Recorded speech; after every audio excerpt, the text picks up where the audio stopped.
আসসালামু আলাইকুম। আশা করি সবাই ভালো সুস্থ আছে। আলহামদুলিল্লাহ আমরা ভালো আছি। ওয়েলকাম একটা চ্যানেল। আবার এসে গেছি নতুন একটা ভিডিও নিয়ে। আশা করি ভিডিওটা তোমাদের ভালো লাগবে। তাহলে বন্ধুদের সাথে থাকো আর আমার এই আজকে নতুন ভিডিওটা দেখতে থাকো। আসমা কিচেনে সবাইকে ওয়েলকাম করছি। দেখো বন্ধুরা, হাজব্যান্ড কিছু বাজার নিয়ে এসেছে। শীতের তাজা তাজা সবজি একেবারে এখানে আছে গাজর, মটরশুঁটি, আর আছে ফুলকপি, ধনিয়া পাতা আর কিছু মাছ। অল্প কিছু আজকে মাছ আনতে দিয়েছিলাম, সেগুলোই নিয়ে এসছে। আজকে আমি পরপর দুটো রেসিপি তোমাদের সঙ্গে শেয়ার করব। একেবারেই যেন ভিডিওটা স্কিপ করবে না, ফুল ভিডিওটা কিন্তু দেখবে। শুরুতে কিন্তু একটা লাইক দেবে। যেসব বন্ধুরা আগে থেকে চ্যানেলটি সাবস্ক্রাইব করে রেখেছে তাদের কিন্তু সঙ্গে সঙ্গে ধন্যবাদ। আর যেসব বন্ধুরা এখনও চ্যানেলটি সাবস্ক্রাইব করোনি, প্লিজ চ্যানেলটি সাবস্ক্রাইব করে আমার পাশে থাকো। আর যেসব বন্ধুরা আমার ভিডিওগুলো দেখে সুন্দর সুন্দর কমেন্ট করো, সেসব বন্ধুদের জন্য রইল আমার আন্তরিক অনেক শুভেচ্ছা ও ভালোবাসা। ভীষণই ভালো লাগে তোমরা যখন কমেন্ট করো আমাকে, আমি অনেক খুশি হয়ে যাই। আর তাই আবারও সুন্দর সুন্দর ভিডিও নিয়ে তোমাদের সামনে চলে আসি। এখানে আমি কিছু কাতলা মাছের পিস নিয়েছি, আর কিছু নিয়েছি মাঝারি সাইজের চিংড়ি। আজকে হবে চিংড়ি দিয়ে মাছের ঘন্ট, আর হবে ফুলকপি, আলু, মটরশুঁটি ও ধনিয়া পাতা দিয়ে একটা ঝোলঝোল ফুলকপি রেসিপি। প্রথমে বন্ধুরা আমি মোচাটাকে ভাপিয়ে নিয়েছি। তারপরে আমি কড়াই দিয়ে দেব কড়াইতে তেল, আর দিয়ে দিচ্ছি কিছু পেঁয়াজ কুচি।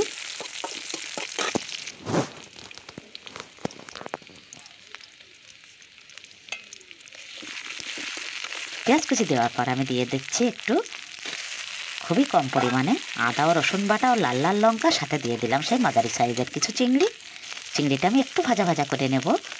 নিয়ে আমি দিয়ে দিচ্ছি স্বাদ মতো লবণ, দিয়ে দিচ্ছি পরিমাণ মতো হলুদ, আবার একটু নাড়িয়ে নেব।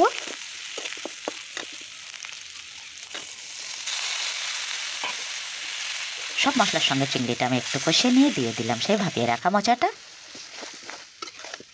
চিংড়ি দিয়ে মোচার ঘন্ট সুন্দর একটা রেসিপি বন্ধুরা, তোমরা সবাই কিন্তু কম বেশি খেয়েছো।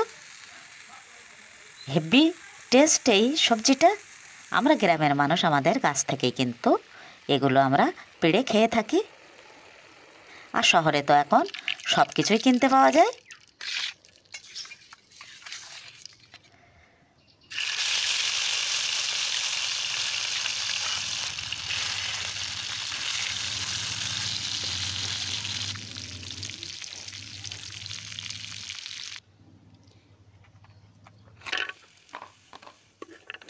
মোচার ঘন্টটা আমার রেডি হয়ে গেছে। এখন আমি চাটুইতে পরিমাণ মতো তেল দিয়ে হলুদ ও লবণ মাখিয়ে সেই কাতলা মাছের পিসগুলো ভেজে নিচ্ছি। মাত্র দেখেছিলে বন্ধুরা 4 পিস মাছ, কিন্তু সাইজটা বড় ছিল, ওই জন্য কাটাকুটি করে আরও কিছু বেড়ে গেল। সেই মাছগুলো আর কুমড়ো বড়িটা আমি সুন্দর করে ভেজে নিলাম। তারপরে আমি কড়াই বসিয়ে দিলাম। কড়াইতে দিয়ে দিলাম পরিমাণ মতো তেল, দিয়ে দিলাম পেঁয়াজ কুচি, আর দিয়ে দিলাম আদা, রসুন ও জিরে বাটা আর লাল লাল লঙ্কা বাটা। সব মশলাগুলো আমি একটু লাল লাল করে ভেজে নিয়ে দিয়ে দিলাম আলু ও ফুলকপি।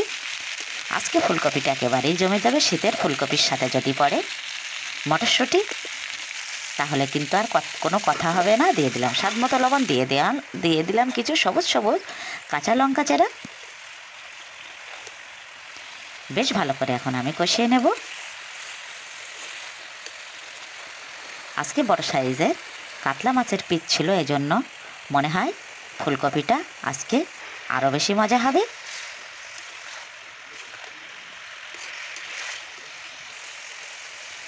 পরিমাণ মতো হলুদটা আমি দিয়ে দিলাম, দিয়ে একটু নাড়িয়ে নিলাম। এখন আমি দিয়ে দিচ্ছি সেই সুন্দর করে ধুয়ে রাখা মটরশুঁটি।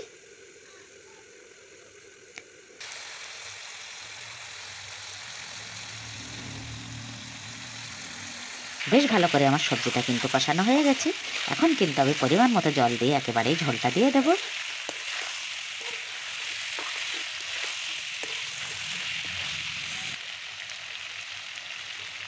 শীতের সবজির মধ্যে বন্ধুরা মটরশুঁটি আর কুমড়ো বড়ি আর মাছ এগুলো দিলে তো একেবারে সবজি একেবারেই জমে যায়। আর সেগুলোই আমি কিন্তু প্রায় দিয়ে থাকি। পরিমাণ মতো জল দিয়ে আমি ঝোলটা দিয়ে দিলাম। ঝোলটা একটু ফুটে গেছে, তখন কিন্তু আমি কুমড়ো বড়িগুলো দিয়ে দিলাম, আর সাথে সাথে মাছের পিসগুলোও সাজিয়ে দিলাম। এভাবে ঝোলঝোল অবস্থায় কিন্তু রান্নাটা আমি শেষ করব। যদি কিছু ভালো লেগে থাকে চ্যানেলটি সাবস্ক্রাইব করবে বন্ধুরা। আবারও দেখাচ্ছে নতুন কোনো ভিডিওর সাথে। ততক্ষণে আমার সব বন্ধুরা ভীষণ ভীষণ ভালো সুস্থ থেকো। ঢাকনা দিয়ে কিছুক্ষণের জন্য ঢাকা দিলাম। আসছি কিছুক্ষণ পর। একেবারেই কুমড়ো বড়ি, মটরশুঁটি ও কাতলা মাছের পিস দিয়ে আমার কিন্তু ফুলকপি আলু একেবারেই রেডি। আর উপরে একটু সামান্য ধনিয়া পাতা দিয়ে দিলাম বন্ধুরা। সবাই খেতে চায় না, এজন্য উপর থেকে একেবারেই দিয়েছি। যে খাবে সেখান থেকেই আমি তুলে দিয়ে দেব। ফাইনাল লুকটা দেখে নাও। আল্লাহ হাফেজ।